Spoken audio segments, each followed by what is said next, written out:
Hello बच्चों, good evening. Once again I am here to share some important tips regarding solving of the question paper, right? तो frequently asked problem है बच्चों की, जो ये कह रहे हैं कि सर कुछ ट्रिक्स बताओ कि अनसीन पैसेज को सॉल्व कैसे किया जाए। और मेरा भी यही मानना है कि जो एवरेज बच्चे हैं जिन्होंने क्लासेस कम अटेंड की हैं वो भी बेटर मार्क्स कैसे लाएं। तो कुछ पोर्शन ऐसा है जिसमें आपको रट्टा मारने की ज़रूरत ही नहीं है। जैसे कि आपका रीडिंग सेक्शन हो गया, जिसके अनसीन पैसेज की बात कर लूँ मैं, तो 20 मार्क्स का होगा। आपका कितने मार्क्स का होगा? 20 मार्क्स का, राइट। और आपका बात करते हैं हम राइटिंग सेक्शन की, तो वो है आपका 10 मार्क्स का। कितने मार्क्स का है? 10 मार्क्स का। तो ये दो सेक्शन ऐसे हैं कि अगर आपका बेसिक थोड़ा ठीक है ना, तो 30 out of 30 you can score without any difficulty. ठीक है, तो अभी मैं कुछ ट्रिक्स बताता हूं आपको कि किस तरीके से आप जो है रीडिंग सेक्शन को सॉल्व करेंगे।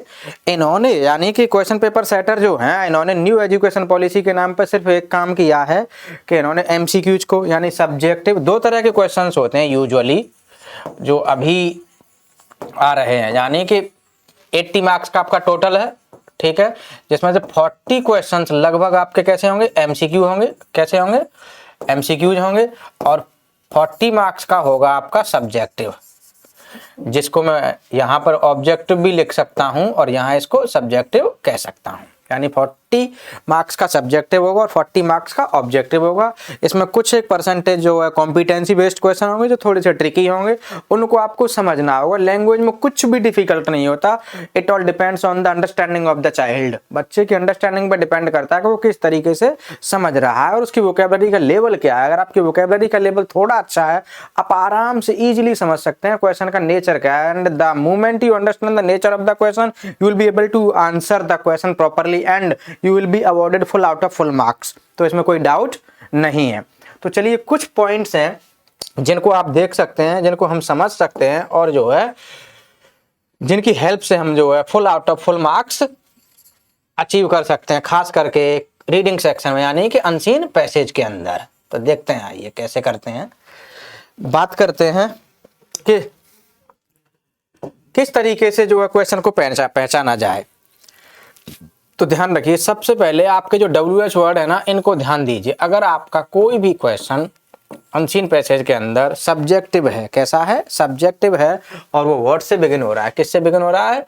वर्ड से बिगिन हो रहा है, ठीक। तो समझ लो कि कोई स्टेटमेंट में आंसर आएगा। किस में आएगा? स्टेटमेंट में आंसर आएगा, ठीक है। सीधी सी बात ये हो गई। दूसरी बात, अगर आपके अनसीन पैसेज का क्वेश्चन वेयर से बिगिन हो रहा है, किससे? वेयर से बिगिन हो रहा है, तो समझ लो कि आपका आंसर किसी प्लेस से शुरू होना है। यानी आपको आंसर किसी प्लेस के बारे में देना है। ये प्लेस आपकी कोई बिल्डिंग हो सकती है, कोई लैंडमार्क हो सकता है, या कोई जगह हो सकती है, कोई शहर हो सकता है, कोई कंट्री हो सकता है, कोई नेशन हो सकता है, कोई कॉन्टिनेंट हो सकता है। यानी प्लेस से रिलेटेड कुछ भी हो सकता है अगर आपका क्वेश्चन किससे बिगिन हो रहा है? वेयर से, ठीक। दूसरा, अगर आपका क्वेश्चन जो है व्हेन से बिगिन हो रहा है अनसीन पैसेज के अंदर, तब आपको क्या बताना है? टाइम बताना है। क्या बताना है? टाइम बताना है। And you know very well कि आपको टाइम किसी भी तरीके से बताया जा सकता है। जैसे कि आप जो है घड़ी का टाइम बता सकते हैं, 8 o'clock 9 o'clock। आप जो किसी महीने का नाम बता सकते हैं, आप किसी डे का नाम बता सकते हैं, आप किसी ईयर का नाम बता सकते हैं, ठीक। तो ये सब के सब क्या है? टाइम है, राइट। जैसे for example, when was Mahatma Gandhi born? तो Mahatma Gandhi was born on 2 अक्टूबर। कब पैदा हुए थे? 2 अक्टूबर 1869 में। कब पैदा हुए थे? 1869 में। और 2 अक्टूबर को, तो 2 अक्टूबर क्या है? डेट है आपकी, और 1869 क्या है? ईयर थी। तो इस तरीके से आपकी ईयर हो सकती है, डेट हो सकती है, टाइम गिवन बाय वॉच हो सकता है, यानी घड़ी के द्वारा शो किया गया टाइम हो सकता है। ये कुछ भी हो सकता है, बट होगा टाइम ही। यानी ये कोई डे भी हो सकता है, ठीक है। For example, when will you go to Mumbai? I will go to Mumbai on Monday. तो मंडे आ गया, तो टाइम है। अब बात करते हैं, अगर आपका स्टार्ट हो रहा है वाई से, किससे? वाई से, तब आपको कोई रीजन बताना है। क्या बताना है? रीजन, ठीक। अच्छा, जब वाई से शुरू हो रहा है, रीजन बताना है, और जब आपका सब्जेक्टिव आंसर लिख रहे हैं उसका, तो आप जो है क्वेश्चन का जो WH वर्ड को छोड़ करके बचा हुआ पार्ट है ना, उसको कॉपी करेंगे और उसके बाद में बिकॉज लगा करके, क्या लगा करके? बिकॉज लगा करके जो आंसर आपको लग रहा है वहां से उस आंसर को कनेक्ट कर देंगे। एक चीज, ठीक है। अब बात करते हैं, अगला है आपका व्हेन, वेयर, व्हाई और विच की बात करते हैं। किसकी? विच। अगर आपका क्वेश्चन विच से शुरू हो रहा है तो ऑब्वियसली ये किसी एनिमल की बात कर रहा होगा या तो, या फिर किसी चीज की बात कर रहा होगा, यानी एन एनिमल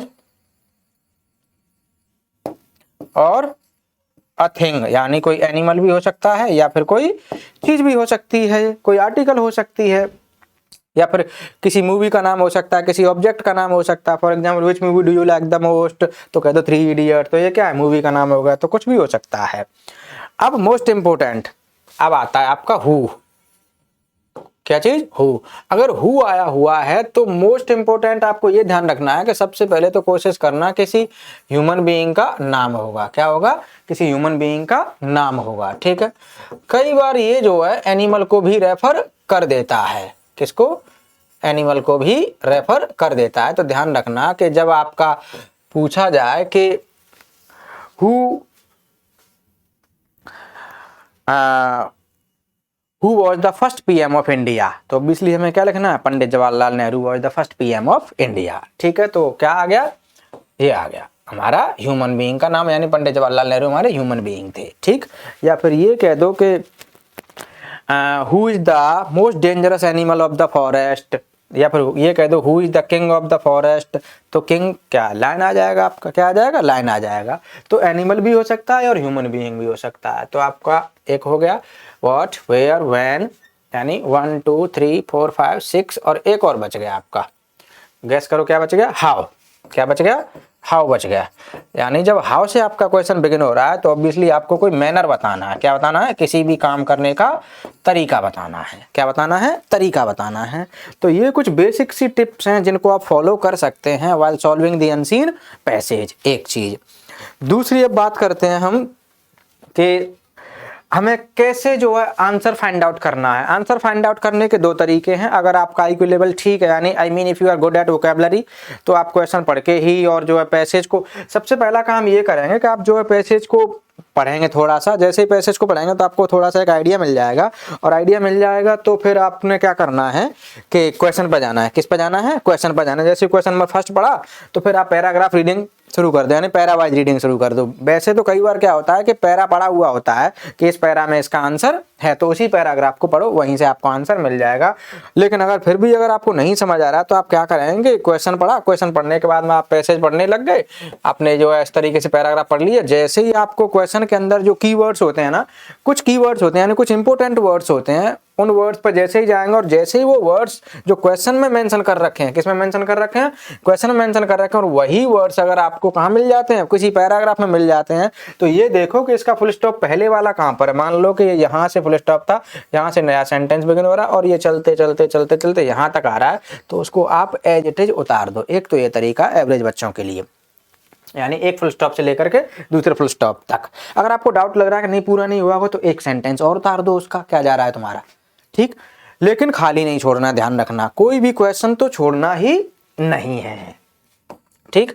ऐसे ही अब दूसरे क्वेश्चन पर जाओ, और फिर अगर लगे कि इसके आगे पढ़ना, मोस्ट प्रोबेबली सीक्वेंस में दिए हुए होते हैं, तो दूसरे क्वेश्चन पर जैसे ही आप जाएंगे तो जो है जैसे ही उसके कीवर्ड्स, यानी क्वेश्चन में जो वर्ड्स दे रखे हैं कीवर्ड्स, उन्हीं को मैच करो, और जैसे ही मैच हो जाए तो फिर वो फुल स्टॉप उठाओ। मान लो कि यहाँ से है तो यहाँ से लेकर के और ये यहाँ तक जा रहा है, ठीक है, ये हमारा सेकंड का आंसर हो गया जी। ठीक है। तो एक तो आपने सब्जेक्टिव में तो ये ट्रिक सॉल्व करनी, यानी कीवर्ड्स को मैच करना है। क्या करना है? कीवर्ड्स को मैच करना है। कीवर्ड्स कैसे मैच करेंगे? पहले आप क्वेश्चन पढ़ेंगे, फिर आप जो है पैसेज की रीडिंग करेंगे, तो आपको कीवर्ड्स मिल ही जाएंगे। देखो अपना अपना तरीका होता है सबका। मैं तो यही कहूंगा, अगर मेरे से पूछोगे तो कि सर करें क्या, सबसे पहले क्वेश्चन को पढ़ें या फिर जो है डायरेक्टली पैसेज पर जाएं। ठीक है। तो अब डिपेंड करता है, कुछ बच्चे ऐसे होते हैं कि एक बार फास्ट रीडिंग कर लेते हैं, जिसको हम जो है स्किम कहते हैं। क्या कहते हैं? स्किम, यानी इसका मतलब फास्ट रीडिंग।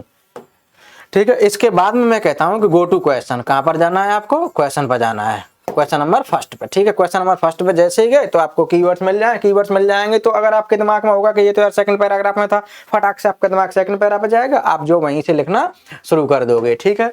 अगर आपका MCQ बेस्ड है तब भी आप सेकंड पैराग्राफ गए, वहां इंफॉर्मेशन मिली, कीवर्ड्स मैच हुए, फटाक से आपने आंसर फाइंड आउट किया, ये हो गया जी।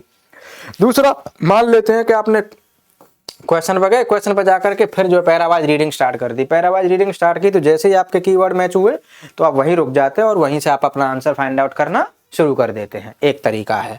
अच्छा, सेकंड है, कुछ लोग कहते हैं कि डायरेक्टली गो टू क्वेश्चन। क्या करना है आपको? स्किम नहीं करना है, डायरेक्टली आपको क्वेश्चन पर जाना है। ठीक है, तो पहले क्वेश्चन पर गए, अब क्वेश्चन के आपने कीवर्ड छांटे। क्या छांटे? कीवर्ड्स छांटे कि ये आपके कीवर्ड्स हैं। ठीक है, तो कीवर्ड्स को अब आपने दिमाग में भरा और भर करके फिर से आपने जो है पैसेज का रीडिंग शुरू कर दिया। अब जैसे ही पैसेज का रीडिंग शुरू किया तो जैसे ही आपके कीवर्ड्स मैच खाए आप वहीं पर रुक गए, यानी कि आपको आपके आंसर ऑलमोस्ट मिल गया है, तो वहीं से आप जो लिखना शुरू कर देंगे। एक ये तरीका है। तो दोनों ही तरीके बेटर हैं, जो आपको ठीक लगे वो कीजिए, बट मैं यही कहूँगा कि टाइम वेस्ट नहीं करना। अगर कोई क्वेश्चन आपको डाउट लग रहा है, किसी क्वेश्चन पर ड्यूबियस लग रहा है, तो उस क्वेश्चन की जगह छोड़ दीजिए। ठीक है, और जो क्वेश्चन आ रहा है उस पर चलते बनिए फटाफट से, ताकि आपका पेपर छूटे नहीं। एक चीज। ठीक है, अब बात करते हैं कि राइटिंग सेक्शन में क्या किया जाए। राइटिंग सेक्शन में देखिए, most important, most probably chances है कि लेटर टू एडिटर आएगा ही आएगा। क्या आएगा? लेटर टू एडिटर आएगा ही आएगा। क्वेश्चन नंबर 4 पे। कौन से पे? क्वेश्चन नंबर 4 पे। तो मैंने लेटर टू एडिटर आपको कई बार समझाया है। एक तो उसका फर्स्ट पैराग्राफ का ध्यान रखना। Through the column of your esteemed newspaper I would like to draw the attention of the concerned authorities towards the problem of, यानी अपनी प्रॉब्लम मेंशन कर दीजिए। ठीक है, ये हो गया। अब उसके बाद में सेकंड पैरा शुरू कर दीजिए उसका, उसमें आप अपनी प्रॉब्लम को मेंशन कर दो, जिस प्रॉब्लम की तरफ आप जो है कंसर्न्ड अथॉरिटीज के ध्यान को आकर्षित करवाना चाहते हैं। अगर आपने आता है तो ठीक है, नहीं आता तो अपनी जो भी व्हाट्सएप की लैंग्वेज है ना, वो भी बीच बीच में चिपका सकते हैं, बट खाली नहीं छोड़ना है। कोशिश करना कि आपके 100 वर्ड्स हो जाएं। कितने वर्ड्स हो जाएं? 100 वर्ड्स हो ही जाए। 100 वर्ड्स से कम मत लिखना, क्योंकि वर्ड लिमिट के मार्क्स दिए जाते हैं। वैसे तो होती है 100 to 120, लेकिन आप 100 वर्ड्स तो कम से कम लिखें। ठीक बात हो गई। और कोशिश करना कि आपका लेटर नए पेज से शुरू हो। किससे शुरू हो? नए पेज से शुरू हो, राइट। और भले ही वो चलते चलते अगर आपके पास पेज कम है तो सेकंड पेज पे जा सकता है, कोई तकलीफ नहीं है। कुछ स्पेलिंग्स हैं, जैसे कुछ आप बेसिक सी एरर करते हैं, वो नहीं करनी है। जैसे कि योर्स तुम लिखते हो YOUR, फिर कॉमा लगाते हो और ऐसे, ये बिल्कुल गलत है। आपने लिखना है ये वाला। कौन सा? ये वाला, यानी ये दोनों ठीक है। ट्रूली की स्पेलिंग देख लो, TRULY, क्या हो जाएगी? TRULY। आप में से बहुत सारे ऐसे बच्चे हैं जो TRUELY लिखेंगे, ये गलत है बेटा, पूरी तरह से गलत है। बात समझ आई? ये वाली परफेक्टली ठीक है। और तीसरे पैराग्राफ की अगर लेटर के की बात करते हैं तो वो आपने क्या नाम है, कंक्लूजन दिखाना है। उसमें क्या दिखाना है? कंक्लूजन। यानी कि इसमें आप सीधे सीधे कह दो, I hope that after reading the article in your newspaper the concerned authorities will take immediate action. इस तरीके से लिख दो, I shall be highly thankful to you. कुछ तो ऐसे कॉमन फ्रेज हैं जिनको आप हर तरीके के लेटर में डाल सकते हैं। ठीक, ये हो गई बात लेटर की। अब बात करते हैं हम एनालिटिकल पैराग्राफ की। किसकी? एनालिटिकल पैराग्राफ की। एनालिटिकल पैराग्राफ की बात की जाए तो एनालिटिकल पैरा में आपने देखा ही होगा कि आपको जो है पहला सेंटेंस यही लिखना है, द गिवन पाई चार्ट सोच, या द गिवन टेबल सोच, या फिर द गिवन डायग्राम सोच। इस तरीके से टेबल हो सकती है, पाई चार्ट हो सकता है, डायग्राम हो सकता है, क्लू हो सकते हैं, कुछ भी हो सकता है। तो पहला सेंटेंस आपने ऐसा ही लिखना है। सोच क्या शो कर रहा है? यानी कि मान लो कि पॉपुलेशन के बारे में, तो पॉपुलेशन के बारे में शो कर रहा है। ठीक, अब आपने सारी की सारी जो इन्फॉर्मेशन जो है पाई चार्ट में, डायग्राम में, क्लूज में, या फिर आपके टेबल में जितनी भी इंफॉर्मेशन दे रखी है उसको सिस्टमेटिक ढंग से जो है सेंटेंस में कन्वर्ट करके और पैराग्राफ की फॉर्म में आपने उतार देना है, जिसकी वर्ड लिमिट होगी आपकी वही 100 से लेकर के 120। मेरी बात इतनी ध्यान रखना, अगर आपको सेंटेंस फॉर्म नहीं करना आए तो टूटे फूटे जैसे भी सेंटेंस आपने दिख रहे हैं ना, वो ही आप जो लिखने की कोशिश करें, लेकिन खाली नहीं छोड़ना है। राइट, कोशिश करना कि 27 to 28 मार्क्स जो है आप जो है इजीली अचीव कर सको, तो कम से कम बाउंड्री से तो ऊपर हो ही जाओगे। ठीक है, और ये इतने मार्क्स लाना कोई बहुत बड़ी बात नहीं। वैसे तो आप कोशिश करना कि 80 out of 80 आएँ, और मैं आशा करता हूँ कि बहुत सारे बच्चों के 80 out of 80 आएंगे ही आएंगे। ठीक है, लेकिन जो बच्चे कम पढ़े हैं, इनको ऐसा लगता है कि नहीं मेरी थोड़ी वीक है, तो वो लोग जो है कोशिश करें कि ज़्यादा से ज़्यादा अटेम्प्ट करें। और ध्यान रखना कि एक ही क्वेश्चन के पीछे नहीं पढ़ना है। अगर आपको लग रहा है कि टाइम कम है तो वर्ड लिमिट थोड़ी थोड़ी कम कर सकते हैं और अपने टाइम को सेव कर सकते हैं। एक चीज़। अब हम बात करते हैं क्वेश्चन नंबर 5 की, यानी क्वेश्चन नंबर 3 पे आता हूं मैं, जो आपका ग्रामर का होगा। किसका था? ग्रामर का। ग्रामर में नरेशन की प्रैक्टिस कर ली होगी आपने बहुत अच्छे से, मैंने पढ़ाया हुआ है। अगर आपको फिर भी कोई डाउट है तो वीडियो को एक बार और देख लें। ठीक, नरेशन में आपको कुछ नहीं करना है, सिंपली 2 से 3 वर्ड्स फिल कर देने हैं, जैसा कि मैंने बताया हुआ है अपनी वीडियोज में। और आपको एक और मोस्ट इंपॉर्टेंट इन्फॉर्मेशन दे दूं कि आपका पूरा का पूरा पेपर 70 to 80% पेपर मैच कर रहा होगा प्री बोर्ड के पेपर से। यानी जो प्री बोर्ड में आया हुआ है ना, वही वैसा ही पैटर्न तो 100% रहना ही है वैसा ही। उसके बावजूद जो चैप्टर्स प्री बोर्ड में पूछे गए ना, वही चैप्टर्स रिपीट होंगे। हो सकता है कुछ क्वेश्चंस भी रिपीट हो जाएं, तो प्री बोर्ड वाले जो चैप्टर्स हैं उनको बहुत अच्छे से आप देख लीजिए। अभी आपके पास संडे है, एक दिन है, एक दिन में तो आप दुनिया फतेह कर सकते हैं। ठीक है, तो ये चीज हो गई। ग्रामर में ध्यान रखना कि जब भी टेंस का क्वेश्चन आ जाए, टेंस के क्वेश्चन में लास्ट, यस्टरडे, प्रीवियस डे, इस तरह के अगर वर्ड दिख रहे हैं तो आपने कौन सा लगाना है? Simple past. क्या करना है? सिंपल पास्ट की फॉर्म भरनी है, यानी कि सब्जेक्ट प्लस V2 ये। अच्छा, दूसरी बात, अगर आपका यहाँ पे 2 आया हुआ है और यहाँ ब्लैंक दे दिया, फिर जो है 4 ऑप्शन दे दिए, फॉर एग्जांपल जैसे कि अभी 9th में आया हुआ था सर्व, सर्व्ड, सर्विंग, ठीक है, और सर्व्स, ये 4 ऑप्शन है। तो 2 कंट्रोल कर लेता सारी चीजों को। 2 के बाद में वर्ब की सिर्फ फर्स्ट फॉर्म आती है, जैसे कि सर्व, जैसे कि कौन था अभी 9th क्लास में आया हुआ है, एक नील आर्मस्ट्रॉन्ग पर आया है, किस पर आया है, या फिर ये समझ लो कि आई एम अबाउट टू, ये 2 आ गया और यहाँ ब्लैंक दे दिया टेम्पल। ठीक है, अब आपका ए ऑप्शन है गो, बी ऑप्शन है गोइंग, और सी ऑप्शन है गोज, और डी ऑप्शन है वेंट। तो क्या आएगा? I am about to go, क्या आएगा? 2 आ गया। तो 2 आ गया तो वर्ब की कौन सी फॉर्म आएगी? फर्स्ट फॉर्म आएगी। कौन सी फॉर्म आएगी? फर्स्ट फॉर्म आएगी। ये चीज जरूर देख लेना। ठीक, अच्छा, एक और इंफॉर्मेशन दे दूं, टेंस से रिलेटेड है। जब भी आपको प्रेपोजिशन दिख जाए, क्या दिख जाए? प्रेपोजिशन दिख जाए कहीं पर, फिर प्रेपोजिशन के बाद में जो क्या हो, एक तो टू क्या है? टू इन्फिनेटिव है। क्या है? टू इन्फिनेटिव है। तो जहां भी टू जो है इन्फिनेटिव की फॉर्म में यूज हो रहा है, तब आपने क्या लगानी है? 2 के बाद वर्ब की फर्स्ट फॉर्म लगा देनी है। क्या लगा देनी है?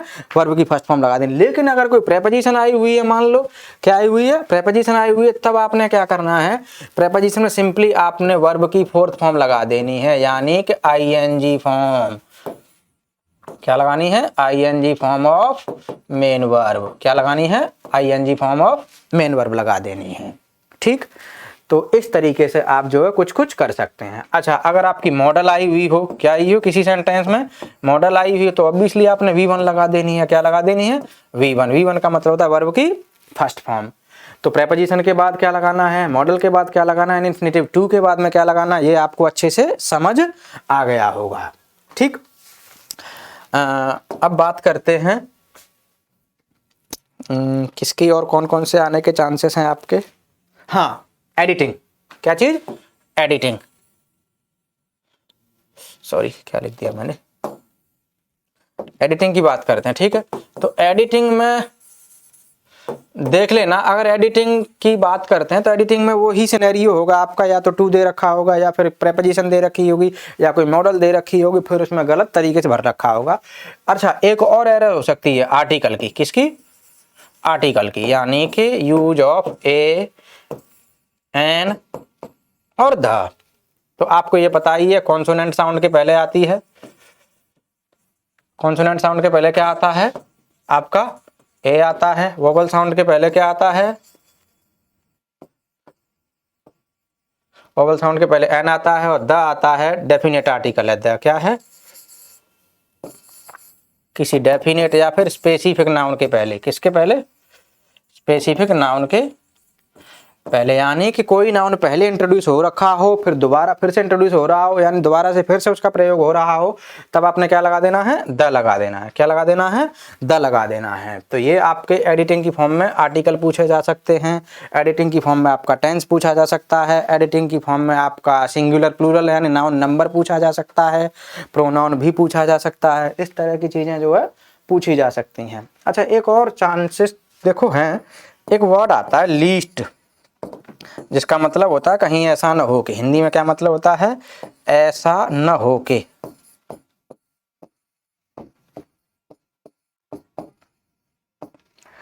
ठीक है, ये नेगेटिव है। कैसा है, नेगेटिव है। तो इसके बाद में हमेशा जो मॉडल आती है ना, वो शुड आती है। क्या आती है, शुड आती है। ठीक है, जैसे कि आपको बताऊं मैं कि walk carefully लेस्ट you should fall down, कहीं ऐसा ना हो कि अरे यार स्पेलिंग मैंने गलत लिख दी, स्पेलिंग को ठीक करता हूँ। ये लीस्ट नहीं है, लेस्ट होती है। क्या होती है, लेस्ट। स्पेलिंग होती है LEST। अभी आप डिक्शनरी कर सकते हैं।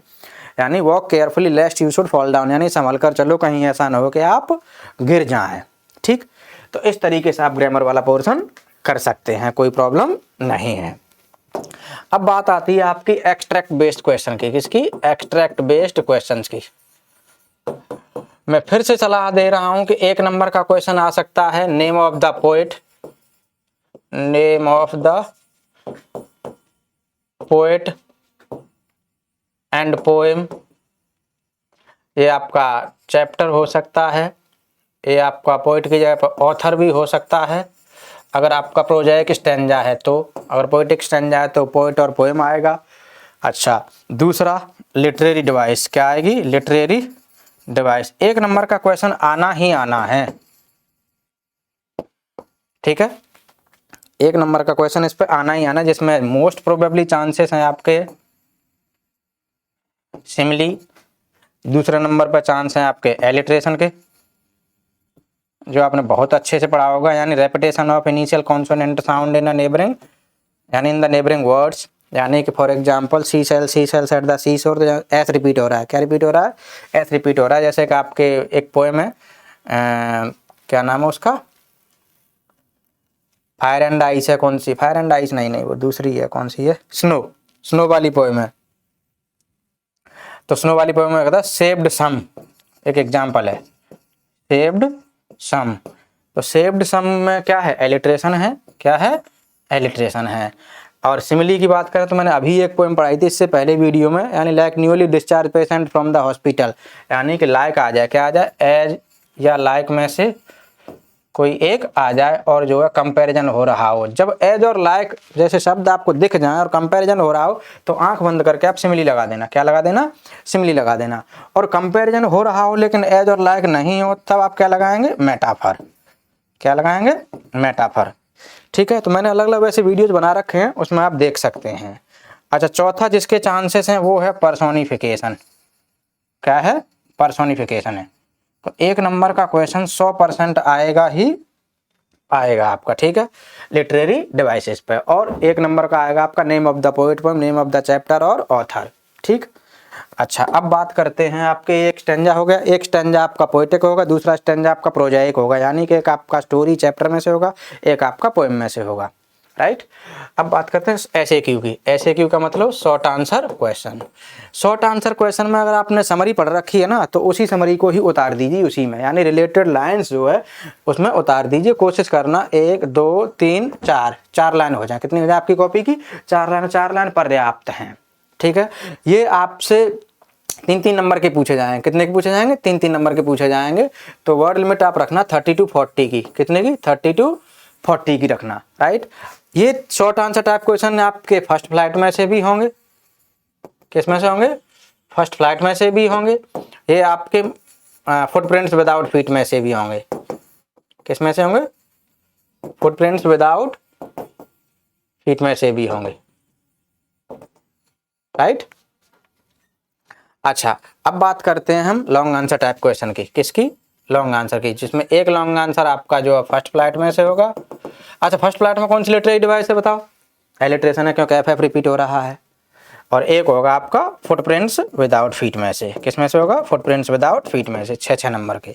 तो इस तरीके से आप जो है अच्छे मार्क्स ला सकते हैं, यानी कि full out of full marks achieve कर सकते हैं। अब बात यह है कि कोई भी क्वेश्चन आपको छोड़ना नहीं है, आपको पूरी ताकत लगा देनी है और बिफोर टाइम आपने सारे के सारे क्वेश्चंस को पूरा कर देना है, छोड़ना नहीं है। जैसे कि मान लो आपको एनालिटिकल पैराग्राफ टफ लग रहा है, अरे उस क्वेश्चन को समझ लो।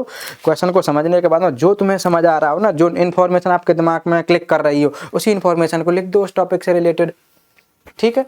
और लेटर टू एडिटर अगर नहीं भी आता है मान लो, तो आपको एक ऑफिशियल लेटर पढ़ लेना है, कोई भी आपके पास एग्जांपल्स होंगे, मैंने भी पढ़ाया हुआ है, तो आप उसे पढ़ सकते हैं। यानी मान लो कि कोई बिजनेस लेटर है आपका, तो बिजनेस लेटर पढ़ सकते हैं, ठीक है। बिजनेस लेटर की थोड़ी लैंग्वेज चेंज होती है, यानी कि बिजनेस लेटर की पहली लैंग्वेज में इंट्रोडक्टरी 2 लाइन दे दो कि I am this and that, मैं ये हूँ और मैं इस स्कूल का इंचार्ज हूँ या मैं इस क्लब का इंचार्ज हूँ और मुझे इन चीज़ों की ज़रूरत है, तो आप कृपया करके मुझे इन चीज़ों के प्राइस और जो है मोड ऑफ पेमेंट और इनकी डिलीवरी का टाइम सब कुछ मुझे बता दीजिए, ठीक है। और नीचे जो अपने आर्टिकल की टेबल लगा के मैंशन कर दीजिए एंड थैंक यू लिख दो, ये आपका बिजनेस लेटर हो जाएगा। बिजनेस लेटर में आपके देखिए आपकी इंक्वायरी हो सकती है, क्या हो सकती है? इंक्वायरी हो सकती है, आपका ऑर्डर प्लेसमेंट हो सकता है,